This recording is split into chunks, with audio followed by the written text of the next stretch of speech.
like to introduce Mary, who will be taking us through carer support, understanding the new carer gateway and services.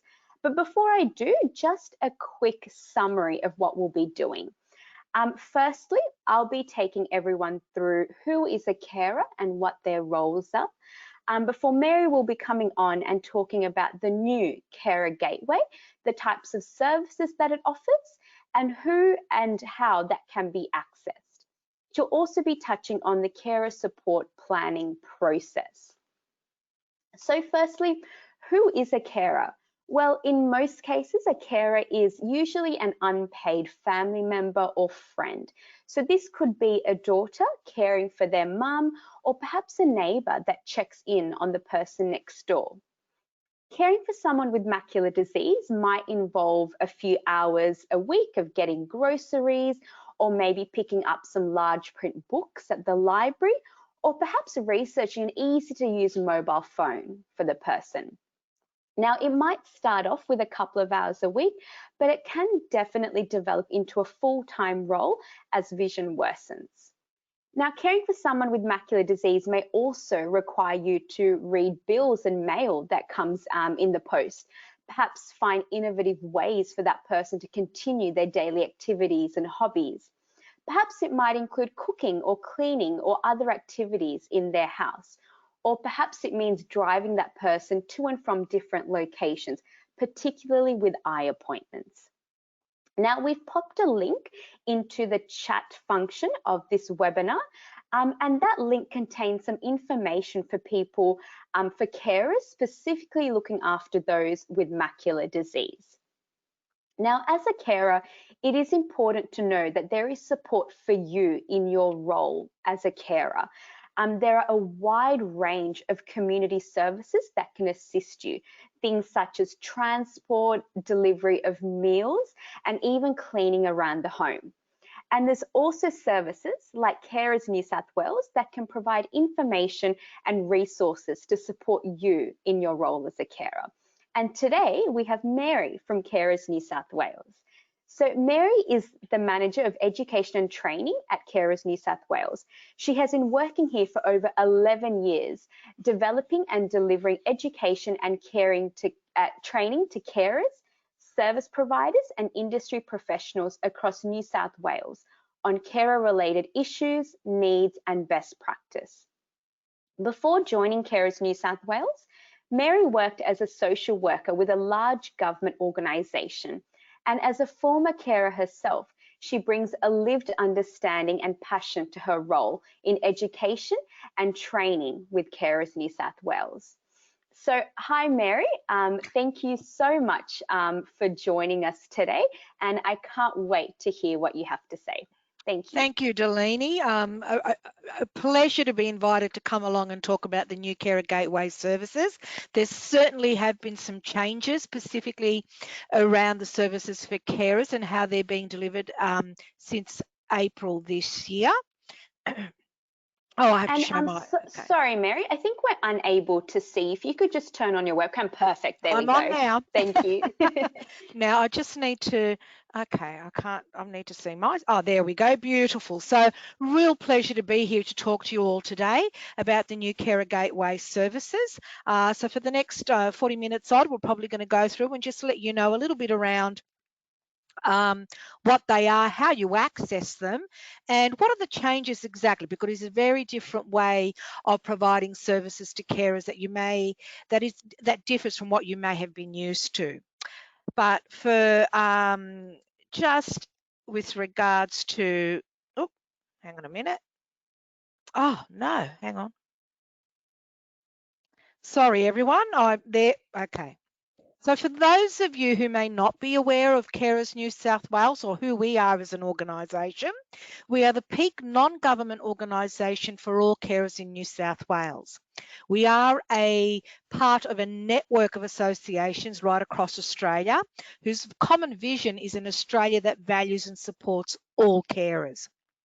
Now, we do provide services and supports to carers, and I'll tell you a little bit more about that at the end of the presentation. However, one of the biggest things and one of the biggest changes for Carers New South Wales is that from the 6th of April this year, we started to deliver in-person supports under the new Carer Gateway services for carers in New South Wales. And there are certainly other Carer Gateway service providers across Australia who are delivering those in-person supports as well. So I'm not quite sure how many people we've got outside of New South Wales joining us today, but Carer Gateway service providers are providing the in-person Carer Gateway services right across Australia. It is a national program of support services to carers. So no matter where you live in Australia, you have access. So what I'd like to do today is just to give you an understanding of how carer support is changing, to introduce you to the services and supports that are available via the Carer Gateway, and particularly what services and supports they have replaced, and how you can access these, and to give you an overview, as Delaney says, about the carer support planning process, which is different from what a lot of people may have been used to in terms of getting supports for carers specifically. Now, one of the things with the Carer Gateway, just to give you a little bit of an underlying or background as to why the Carer Gateway was introduced, you may have heard of the Integrated Carer Support Service. It was referred to as that up until earlier this year. It is now known as the Carer Gateway, and it is designed on providing services and supports specifically for carers. It's not about the person you're caring for, it's about you. Now, one of the things is, and I guess why the government decided to introduce the Carer Gateway as a national service pathway system, was because through consultations with carers, and also for a long time, carers have often spoken about how difficult it is to navigate systems of support for them.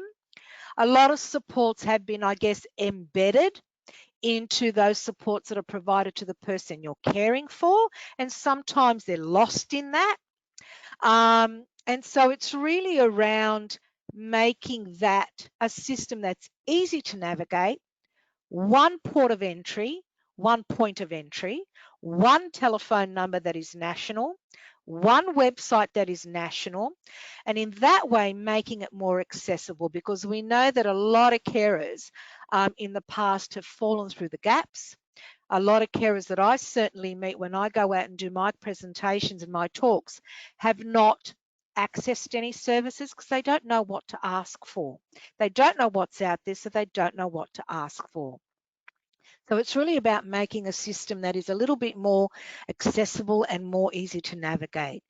The programs and services and a national approach is very much around focused on improving the carer's quality of life and sustaining them in their caring role. So a lot of the programs and services that are introduced are around managing their daily challenges. They're about reducing stress and planning for the future. As we'll go through, particularly when we start to look at the carer support planning process, you'll notice that the Carer Gateway introduces a early intervention approach to addressing carers' needs. So it's not just about addressing the crisis you might be in, it's also about getting an understanding of what the impacts of your caring role are for you across a whole range of different areas of your life, and to look at what are the most appropriate services to put in place to support you with a view to potentially minimise future crises from happening.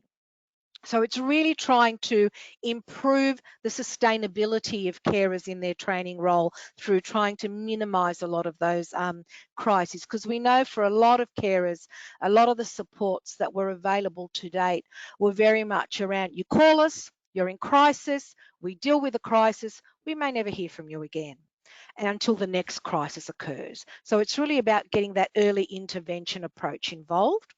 And the Carer Gateway, although they are national services, so no matter where you live in Australia, it's access to the same type of services through the Carer Gateway, but they are delivered they've got a very localized delivery, I guess, to address sometimes different demographics and things like that. So national programs, very localized delivery, and I'll talk to you a little bit more about that as we go along. Now, the Carer Gateway is another national pathway system. It does not replace the National Disability Insurance Scheme, nor does it replace My Aged Care. And I need to stress that because I've had a lot of carers say to me, oh, well, I'll take myself off the My Aged Care services because I'll get my, there's some services through the Carer Gateway. Please do not do that. Generally, My Aged Care and NDIS are about the services you get for the person you're caring for. Sometimes those services may facilitate an opportunity for carer support, particularly around things like respite, but please do not take yourself off any services you might receive on My Aged Care or NDIS. Carer Gateway sits alongside, providing support services to carers. And some of those services can be a little bit limited in terms of the number of packages perhaps that are available, but please, I guess the point I'm really just trying to make here is it does not replace My Aged Care or NDIS services that may be being received by the person you're caring for. Who is eligible for Carer Gateway services? Anybody who provides personal care support and assistance to a family member or friend with a disability and medical condition, mental illness, or who is frail. So pretty much the definition that Delaney went through initially with you about who are carers.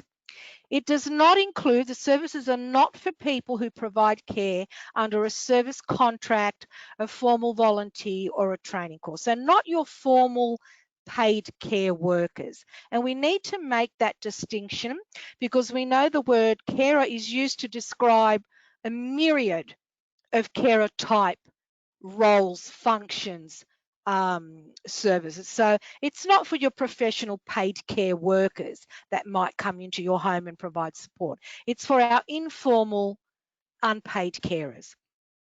Now, primary carers, so carers who perhaps have the main responsibility for care, and carers in crisis will be prioritised for some kinds of support. But that doesn't mean that the Carer Gateway services are only for those people who have a primary role in the caring. We know that where there is a caring situation within a family, for instance, for example, that the impacts generally are for all carers. It does impact on, all the family members in the family that provide some support and care. Eligibility for Carer Gateway services are not connected to the services the person you care for receives or is eligible for.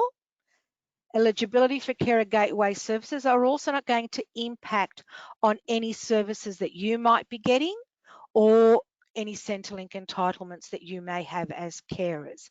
They're outside of that. We may, as part of our conversation with you when you contact the Carer Gateway, look to see what other support you're getting to get an understanding of that, but it's not going to make you ineligible.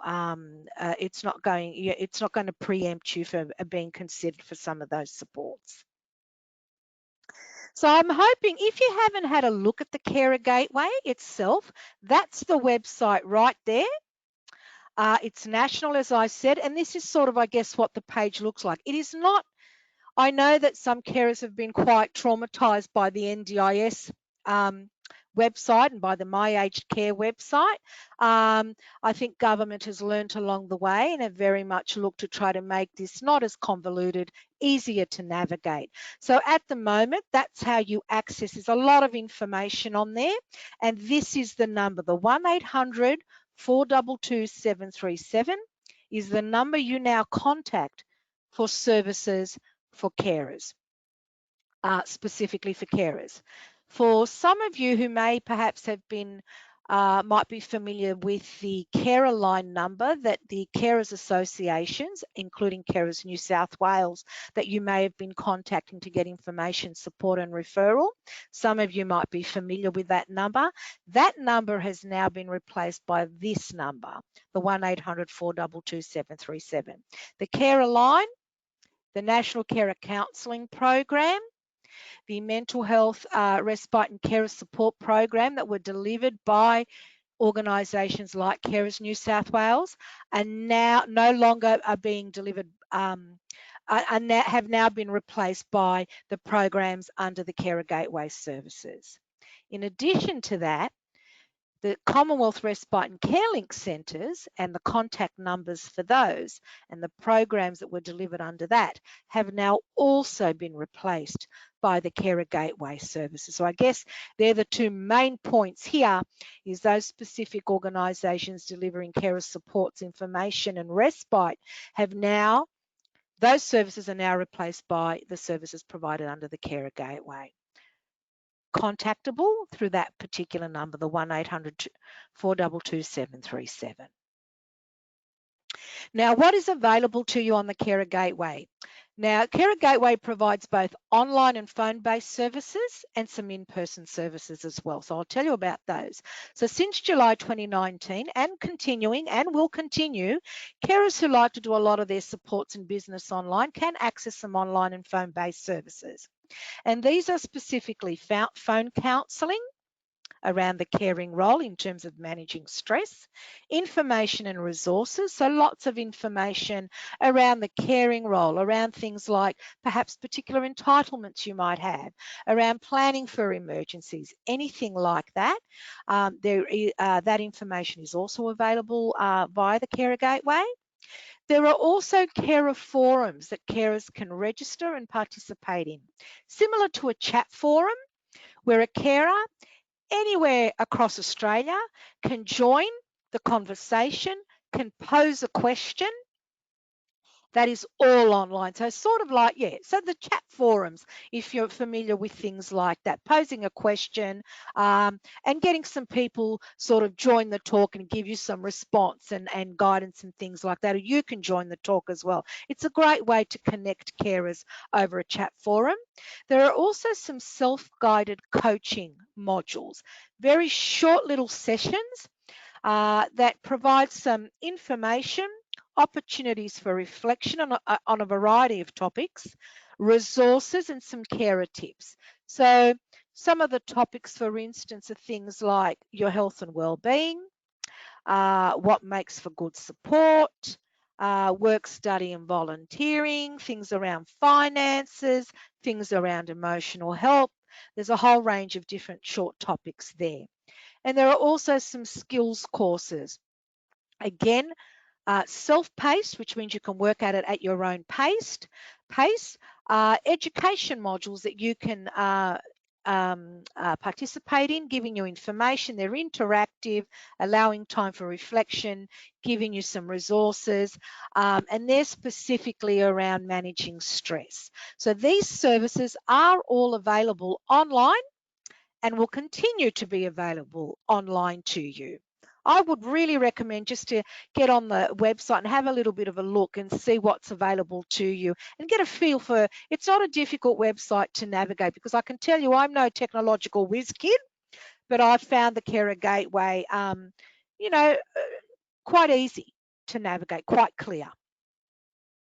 Now, from the 6th of April this year, a network of Carer Gateway service providers were established right across Australia to deliver the in-person supports and services that are part of the Carer Gateway. And I will go into these in a little bit more detail.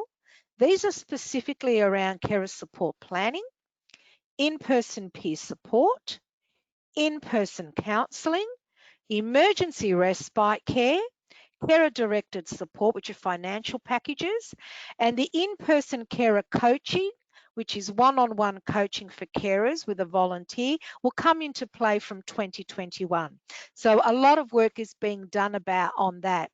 at the moment in terms of looking at how that will work, consulting carers around the focuses and things like that. So I guess for that particular support service, it's watch this space, more to come on that. But the other ones there, the other 5 there, are very much in play and have been in place since April this year.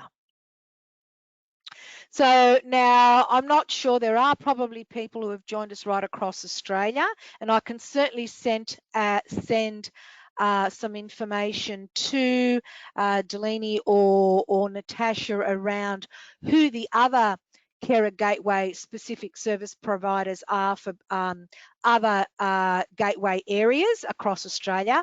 I've focused here more on New South Wales area. So you can see there, just to give you the idea, that although the programs are national programs, they are provided locally by Carer Gateway service providers that have been established. So you can see here for New South Wales, there are 4 particular Carer Gateway service areas. And they all cover particular regions of the state. And the lead organisation identified there is very much the Carer Gateway service provider who is delivering those in-person supports for that particular area, for those particular areas. So just to see here, New South Wales one is Central Eastern Sydney, Northern Sydney and Western Sydney, and the Benevolent Society is the Carer Gateway service provider delivering in-person supports for those areas. Wellways and Nepean Blue Mountains in southwestern Sydney, and I know Wellways are delivering Carer Gateway services to other parts of Australia as well. Live Better Services for southeastern New South Wales, western New South Wales and the Murrumbidgee areas, and Carers New South Wales are delivering for the Hunter, New England, Central Coast and North Coast. But as I said, if there are people interested to know who the Carer Gateway service area is across Australia, I can send a slide on that. However, to access these Carer Gateway, your local Carer Gateway service provider, it's all through that one national number, the 1800 422 737 number. That's how you access them. You don't need to know all the different numbers. It's that one central number. When you contact that one central number, depending on where you are ringing from, it would automatically redirect to the Carer Gateway service provider for the area in which you are calling from. So you don't need to know all the other numbers. Now, around carer support planning, all carers who wish to use the services of the Carer Gateway service provider in terms of the services they are providing through the Carer Gateway, which includes referral to outside community organisations and services, must go through the intake registration and needs, the support planning process, which involves a conversation, like a needs assessment, but it's more a conversation. So they must go through the carer support planning process if you want to access any of the in-person supports that we're about to talk about, or if you're wanting referral to any services outside of the Carer Gateway services. It's not negotiable, it must be undertaken. If it's just some basic information that you're looking for, you don't need to go through the support planning process. In cases where there is an emergency, such as emergency respite is required, you will be referred for emergency respite. You will bypass the carer support planning process, be referred for emergency respite. However, after the crisis, you will be contacted with by the Carer Gateway service provider to undertake the carer support planning process. Lots of information there, I know, to process. I know. Now, the carer support planning process, just an overview about what happens or what you can expect when you contact the 1800 422 737 national number. So when you ring that number, depending on the area you're contacting from, that you're ringing from, it would automatically redirect to the Carer Gateway service provider in that area. One of the things that the Carer Gateway service provider will do is just to check with you that you live in the area from which you are calling from, because the services delivered are quite local. It's a local approach. National services, local service delivery. So they will check that with you. They will look at, just ascertain that you are a carer. You do not need to provide evidence for that. It's just self-identification. And they will also talk to you, just gauge with you whether there is a crisis that needs to be addressed as a matter of urgency before anything else, before any support planning happens. That's part of intake. Then there's the registration, and that's really just getting some information, some brief information about you, who you are, what your caring role involves, who you're caring for, where you live, anything like that. Very usual information that is normally undertaken when you contact a service, and a record is created on the system, on the Carer Gateway system. What will happen then is there will be the carer support planning program. There will be a conversation held with you to ascertain what your needs are. And it won't be just about the need that you're presenting with, that you're calling about.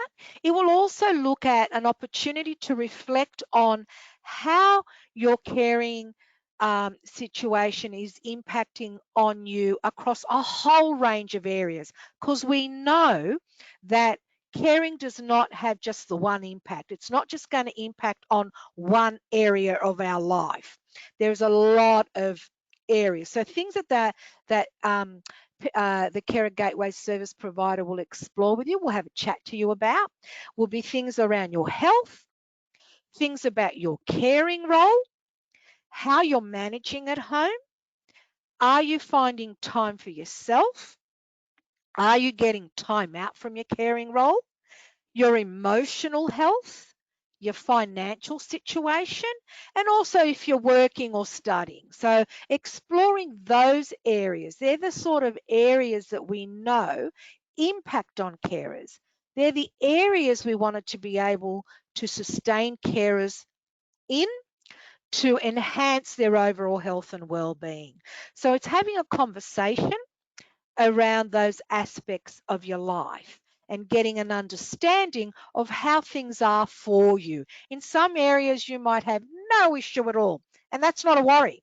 In other areas, you might be having some challenges and some struggles, and that's where then we might need to then focus on to identify the programs or the services, the supports that might need to be put in play to support you, to address your needs, but also to support you.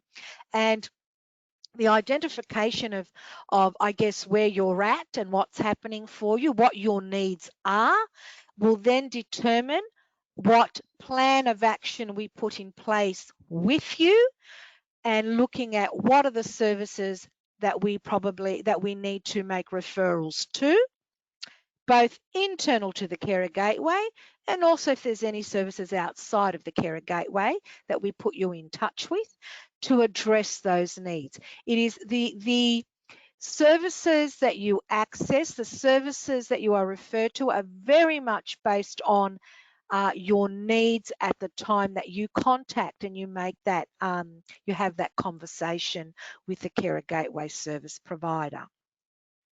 What happens after that assessment?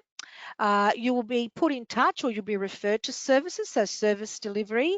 But the other thing that happens now is that 3 months down the track, you will get a call from the Carer Gateway service provider just to check in on what your well-being, how things are going for you.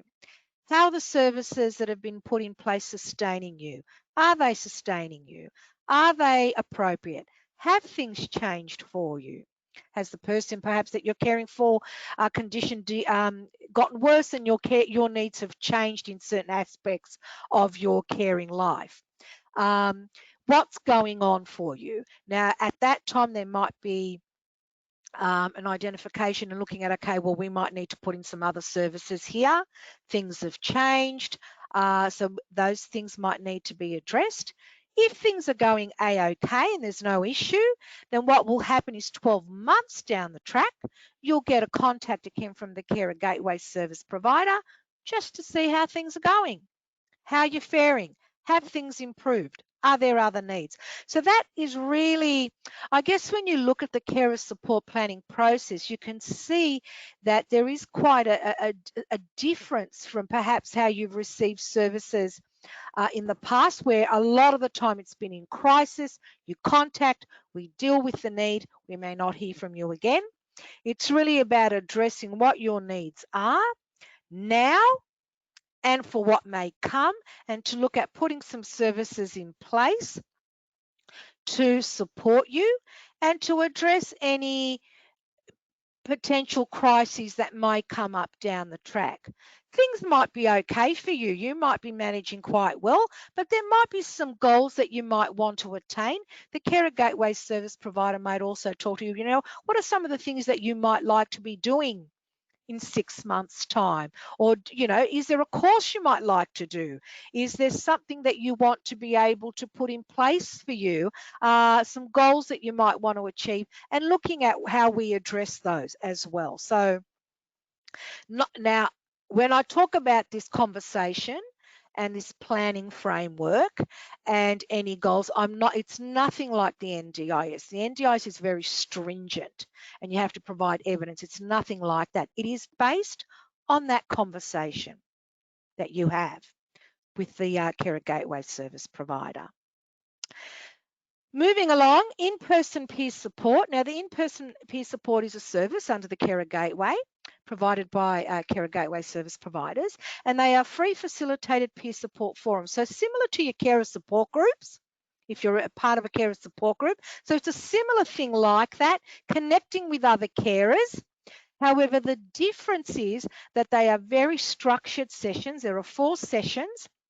They're quite structured. There's a real focus on community and connection of carers, but it does provide the opportunity to learn from your peers through sharing of lived experience. And there are also opportunities for then post those 4 structured sessions, people may want to continue to connect and meet.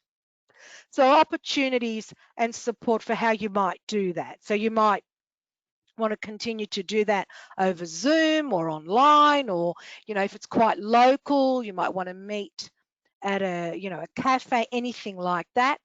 So there are opportunities, and there's a lot of encouragement for people to continue to do that post these sessions. But these are 4 very structured sessions, in-person peer support.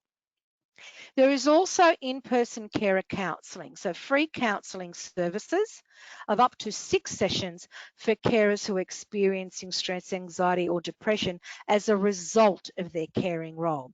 And these counselling sessions are very much provided by qualified counsellors. So don't think it's somebody who doesn't have a qualification.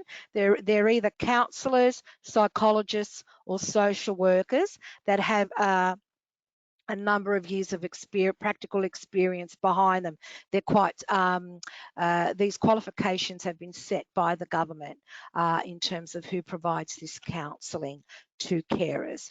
Now, if carers only want phone counselling, they're not interested in speaking to somebody face-to-face, then the referral would be made for counselling that is provided online through the Carer Gateway. And that online counselling and that phone counselling is provided by Catholic Care nationally. So for the in-person carer counselling, it is very local to the Carer Gateway service provider. And one thing I want to impress on people is, I know at the moment we're living through a pandemic. I know at the moment we've got a few restrictions on face-to-face, I suppose, services. Do not think that these services are not available to you now just because they're in person. They're delivered differently. They might be delivered over Skype, they might be delivered over Zoom, but you certainly have access to all these programs currently delivered by the Carer Gateway. Now, emergency respite care. Emergency respite has been designed to support, to provide to provide support to carers who are experiencing an urgent, an unplanned or imminent event that impacts on a carer's capacity to care for the person they're looking after. It might be that you might have to go into hospital. You've had a fall, you have to go into hospital. And you need access, you don't have anybody else available to step in and look after the person you're caring for. It might be that your emotional health has gotten to a point where you're breaking down and you need some emergency respite. You contact the carer gateway. Carers can bypass the full assessment, that full carer support planning assessment in the case of an emergency. But as I said, once the emergency or once things have settled down, the carer gateway service provider will reconnect with you to undertake the carer support planning process. And of course, access to emergency respite will be available and is available out of office hours. You contact the 1-800 number, the national number, and it is triaged after hours to emergency respite. So so it is through that one national number that you get access. Now, carer-directed support packages are financial packages there to support carers. Now, the packages are quite limited. And so when I said that some carers are prioritised for some aspects of support, it is based on your needs. So it's not a situation where you contact and you say, look, I want to apply for a carer-directed support package. It is based on that conversation, on your needs, and whether this is the best way, this is the best support that will meet your need. There are two types. There's a one-off amount for purchasing like a tangible item that supports the caring role or may support access to education and employment. So for example, it might be that a carer is looking at transitioning back into work. They might need to do an online course. They may not have access to funds for a laptop or anything like that. So it might be used to do that, to purchase a laptop. But again, it's based on your need and that conversation. I have heard carers who've said that the person they're caring for no longer is able to drive. It could be dementia, for instance. They're no longer able to drive. So now they need to get the license because they need it to support their caring role in accessing medical appointments, etc. It may be used to provide some support with getting some driving lessons, for instance. So it is a one-off amount, or what a carer might be able to access is a carer-directed package, and this is used for a range of practical support such as cleaning, respite, cooking, assistance with transport, things like that. The thing I want to just stress here that these packages are very limited. Government has made a commitment to increase the number of packages. Government is very, very keen to and monitoring how these packages are used and at what rate, of course. But once you get, the thing is that you get access to one or the other once in a 12-month period. So it's not like you get a one-off amount today and then you can have another amount in 2 months' time. It's a one-off amount or a carer-directed package, which is a little bit more in a 12-month period. With regards to respite, a lot of people have asked me about planned respite, or they've said to me, look, I need to have surgery in 4 months' time. It's coming up for a particular issue. What you will need to do is please contact the 1-800 422 737 number, the national number. You have a conversation because it might be something that you might be able to get access to pay for a service of respite for the person you're caring for, so you can then have that surgery down the track to give you a time for that surgery down the track. So are more planned in that way. It doesn't have to be surgery. It might be that you might want some time out down the track. It might be a week or whatever it might be. I need to get away. And my emotional health is being impacted on. Again, the carer-directed package to pay for the service of respite, so then you can go off and have your time out. So again, please, they are very much based on that conversation you have with the Carer Gateways provider around what your needs are, and getting that understanding of what's happening for you as a carer across a range of areas. Okay, I can see there's lots of questions coming, I think, because the little chat thing keeps flickering at me. But we'll get an opportunity, as Delaney said, to have a chat after. The Carer Gateway, in-person carer coaching, as I said, nothing to worry about at this time, available from 2021. And it'll be a free individual coaching service for carers that is really built, focused on building skills and resilience in caring. So more to come about that. So to reiterate, to contact or to get access to in-person supports, you contact the Carer Gateway service provider by either completing an online form for contact or calling the Carer Gateway on 1800 422 737. And from my understanding, it's not like it's a long waiting queue. I think there are answers. It happens quite quickly. So contact the Carer Gateway on the 1800 422 737. On the first contact, the Carer Gateway service provider will determine if you have an emergency, if you need, say, emergency respite. They will give you some information about basic information and services and payments and what their role is. And then they will also provide access to other support types through a carer support, through the carer support planning process. Now, I don't want to spend a lot of time on this because I know it'll just confuse things, but a lot of people have said to us, so what happens to Carers New South Wales? Because Carers New South Wales was delivering information, support and referral to carers via the carer line. As I said earlier on, that carer line number, which was the 1800 242 636 number, is now replaced by the Carer Gateway number. The CRCC numbers are also now replaced by the National Carer Gateway number. But because Carers New South Wales is a peak organisation for all carers in New South Wales, we will continue to do that. We'll continue to be the peak non-government organisation for all carers. And there are other carers associations who will continue to provide their peak roles as well around education and training, policy, systemic advocacy, things like that, research. Carers in New South Wales do some young carer specific activities. We'll continue to do that and continue to have a statewide reach.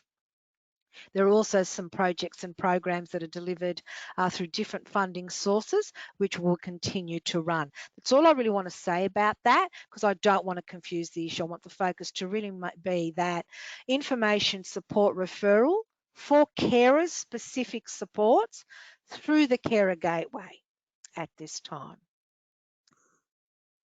I think I've covered that. I think just to know that from the 6th of April, again reiterating the Carers New South Wales 1800 numbers have now been replaced by the Carer Gateway number.